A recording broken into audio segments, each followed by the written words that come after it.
Hello dear students, welcome back to my channel physics SPC. Gravitation का एक question. A particle is fired vertically upward with a speed 15 kilometre per second. With what speed will it move in interstellar space? देखो, इसका पहले एक diagram बनाइए। ये आपकी अर्थ है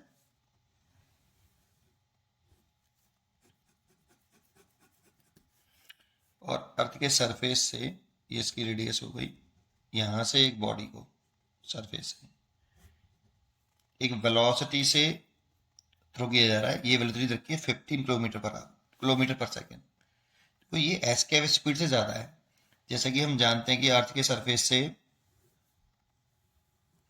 ये अर्थ का सरफेस, यहाँ से किसी बॉडी को अगर हम एस के velocity that means 11.2 kilometre per second इतनी स्पीड से फेंक देते हैं तो जस्ट वो इन्फिनिटी पे पहुंच पाता है और वहां पे एस की वेलोसिटी जीरो जाती है। दैट मीन्स ये अर्थ के सरफेस से एस के पर जाता है, इन्फिनिटी पे पहुंच जाता है। 11.2 किलोमीटर पर सेकंड से फेंकेंगे तो इनफाइनाइट पे इसकी वेलोसिटी जाके जीरो हो जाएगी। लेकिन यहाँ पर इसे फेंका जा रहा है एस के वेलोसिटी से ज़्यादा वेलोसिटी से। v की जो वैल्यू दे रखी है यहाँ पे वो 15 किलोमीटर पर सेकेंड है।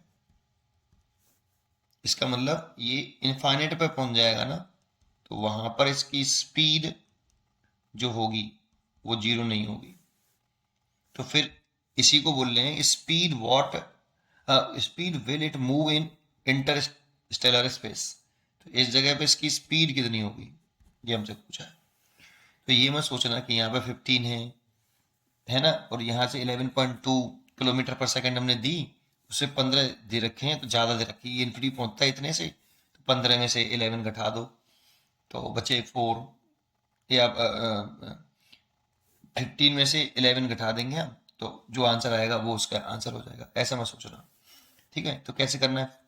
तो देखिए, इसमें आपको एक या तो ये फॉर्मूला याद कर लीजिए। अगर आपको ये फॉर्मूला याद है तो ये एक लाइन का है, और नहीं याद है तो मैं अभी ड्राइव करके भी दिखा दूंगा इसको, ठीक है। तो ये फॉर्मूला लर्न कर लीजिए। जब भी आपका ऐसे याद करना पर, जब भी ये जो वेलोसिटी अर्थ के सरफेस पर वो एस के वेलोसिटी से ग्रेटर हो, देन जब इस जगह पर ये पहुंचेगा इन्फिनिटी पर तो इसकी जो स्पीड होगी वो जीरो नहीं होगी। फिर वो कितनी होगी? v में से s के वेलोसिटी का स्क्वायर घटा दीजिए। ये फॉर्मूला याद कर लीजिए। लेकिन ये इस कंडीशन में ये मत भूलना कि जो बॉडी की जो वेलोसिटी है अर्थ के सरफेस पर वो s के वेलोसिटी से ग्रेटर होनी चाहिए, तभी कंडीशन वैलिड है, फॉर्मूला वैलिड होता है। अब यहाँ पे पुट कर दो। अब ये आया कैसे उसे प्रूव करके दिखा दूंगा। पहले यहाँ पे वैल्यू पुट कर दो। v की वैल्यू 15 रखी है, उसका स्क्वायर, और वी अर्थ के सरफेस पर हम जानते हैं 11.2 किलोमीटर पर सेकंड। ये भी किलोमीटर पर सेकंड में और ये भी किलोमीटर पर सेकंड में रखी है। तो 15 का स्क्वायर हो गया 225, और 11.2 का मैंने स्क्वायर करके रखा है 125.44 आता है ये। और इसमें से सब्ट्रैक्ट कर देते हैं तो ये आता है 99.56। That means nearly 100। इसीलिए इसका आंसर नियरली 10 आएगा, और यूनिट है इसकी किलोमीटर पर सेकेंड। तो इसकी जो आंसर हो गया वो ये हो गया, डी चॉइस इज करेक्ट। अब पॉइंट ये है कि ये आया कैसे, तो प्रूव कर लो यार। इस वाले पॉइंट पर और इन्फिनिटी पर जाके आप कंजर्वेशन ऑफ मैकेनिकल एनर्जी लगा लीजिए। क्यों? क्योंकि जैसा कि हम जानते हैं कि मैकेनिकल एनर्जी कंजर्व कब कब होती है, जब इसमें केवल और केवल कंजर्वेटिव फोर्स का बर्डन हो। तो यहाँ पे देखो एक ही फोर्स लग रहा है, ग्रेविटेशनल फोर्स। और जो ग्रेविटेशनल फोर्स होता है ये कंजर्वेटिव फोर्स होता है। और जब केवल और केवल कंजर्वेटिव फोर्स ही लग रहा है तो ग्रेविटेशनल फोर्स का बर्डन यहाँ पे केवल जीरो है, जीरो नहीं है। बाकी के अदर फोर्स तो लग ही नहीं रही कोई। जब लग ही नहीं रहा तो उस वाली कंडीशन में केवल और केवल कंजर्वेटिव फोर्स लग रहा है, उसका बर्डन जीरो नहीं होगा।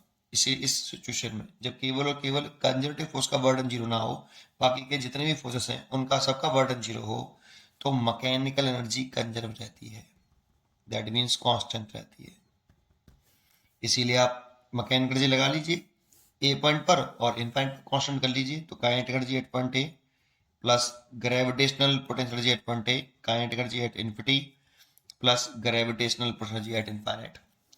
तो ए पॉइंट पर का एनर्जी लिखें तो हाफ एम वी का स्क्वायर, मैंने स्पीड यहाँ पर वी मानी। पोटेंशियल एनर्जी लिखें तो माइनस का जी नेगेटिव में होती है इसलिए नेगेटिव आ गया, जी स्मॉल एम, ये स्मॉल एम इस बॉडी का जिस मास को प्रोजेक्ट कर रहे हैं, और ये अर्थ का मास, और इन दोनों के बीच की शॉर्टेस्ट सर्वेशन इनिशियली कैपिटल आर है, कैपिटल आर लिख लिया।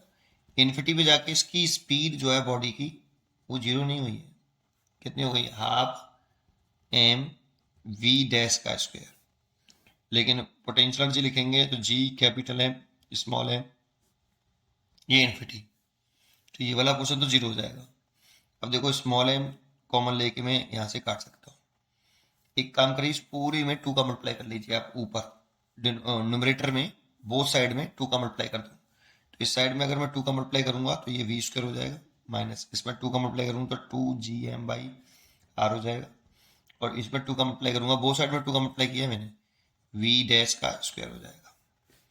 अब जरा चेक करिए कि ये जो है ये अर्थ के सरफेस पर जो एस्केप वेलोसिटी का फॉर्मूला होता है वो रूट के अंदर 2gm/r होता है, और इसकी जगह पर हम एस्केप वेलोसिटी लिख सकते हैं, लेकिन यहाँ पे रूट स्क्वायर रूट नहीं है तो बोथ साइड का अगर स्क्वायर कर लें तो वी का स्क्वायर इक्वल टू 2gm/r आ जाएगा। तो इस जगह पर मैं लिख सकता हूँ V square minus escape velocity का square equal to V dash का square, then V dash is equal to root के अंदर वी का स्क्वायर माइनस एस के वेलोसिटी का स्क्वायर।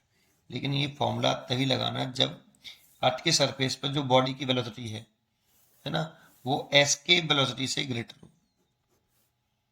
तभी आप इस फॉर्मूले को पुट कर सकते हो। अगर आपको ये डायरेक्टली फॉर्मूला याद हो, कभी भी ऐसा क्वेश्चन आता है तो आप इसको डायरेक्टली यूज कर सकते हो। पढ़ते रहिए और खुश रहिए। Thank you.